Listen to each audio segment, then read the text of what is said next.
அதிசயங்கள் செய்கிறவர் நம் அருகில் இருக்கிறார். அற்புதங்கள் செய்கிறவர் என்றும் நமக்குள் வசிக்கிறார்.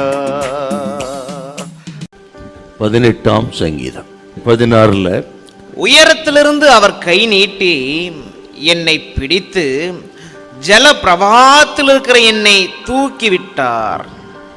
ஜல பிரவாகத்திலிருந்து தூக்கி விடுகிற தெய்வம் இயேசு. ஜலத்திலே மூழ்கிக் கொண்டிருந்த ஒரு மனிதரின் சாட்சிங்க.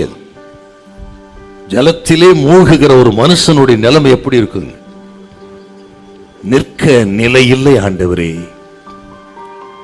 கால் ஊன்றுவதற்கு எனக்கு வழியில்லை கர்த்தாவே என்பதுதான் ஜலத்திலே மூழ்கிக் கொண்டு ஒரு மனுஷன் நிலைமை. தன்னாலே தன்னை விடுவித்துக் கொள்ள முடியாது, அடுத்தவரும் விடுவிக்க முடியாத நிலைமைக்கு தள்ளப்பட்ட சூழ்நிலை. இப்படிப்பட்ட நிலைமையிலே இருக்கிற மனுஷனுடைய சாட்சித்தான் ஜலப்பிரவாகத்தில் இருந்து என்னை தூக்கி விடுகிறவர்.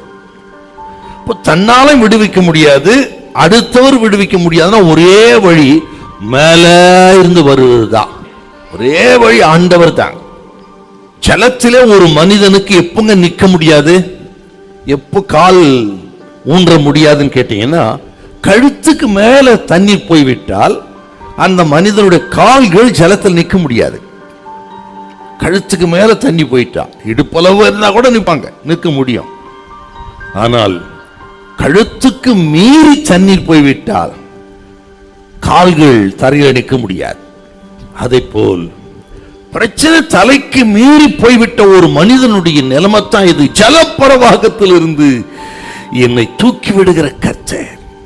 இந்த ஜலம்ங்கிறது இன்னொரு விஷயம்னா, ஜனங்களின் கொந்தளிப்பு, ஜனங்களின் கோபம், ஜனங்களின் எதிர்ப்பு, ஜனங்களின் போராட்டம், விரோதம், இதெல்லாம் ஜலங்க.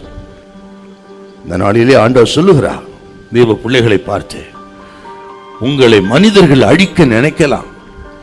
வேலை செய்கிற இடத்துல, வியாபாரத்தில், குடும்பத்தில், சொந்த பந்தங்கள் யாராருக்கிட்ட பொறாமையினால ஏதோ சில விதங்களில் முகாந்திரமே இல்லாமல் கூட அநேகர் உங்களை பகைத்து எப்படியாக வீழ்த்த நினைக்கலாம், உங்களை அழிக்க நினைக்கலாம், நம்பிக்கை துரோகம் பண்ணலாம், கூட இருந்தே குடிபறிக்கலாம்.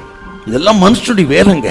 அப்படி யார் என்ன செய்யட்டும், இது ஒன்றுமே உங்களுக்கு தெரியாமல் இருந்தாலும் சரி, தெரிந்தாலும் சரி, இப்படிப்பட்ட மனுஷனுடைய எல்லா கோபத்துக்கும் உங்களை விடுதலையாக்கி எங்கெல்லாம் வைக்கப்பட்டு அதே இடத்துல அவர்களுக்கு முன்னமே தலைகளை உயர்த்தி மேன்மைப்படுத்துகிற, கை தூக்கி விடுகிற கர்த்தர் வந்திருக்கிறார். நாம் ஆராதிக்கிற இயேசு நம்மை கை தூக்கி விடுகிறவர். ஹல்லேலூயா, ஹல்லேலூயா.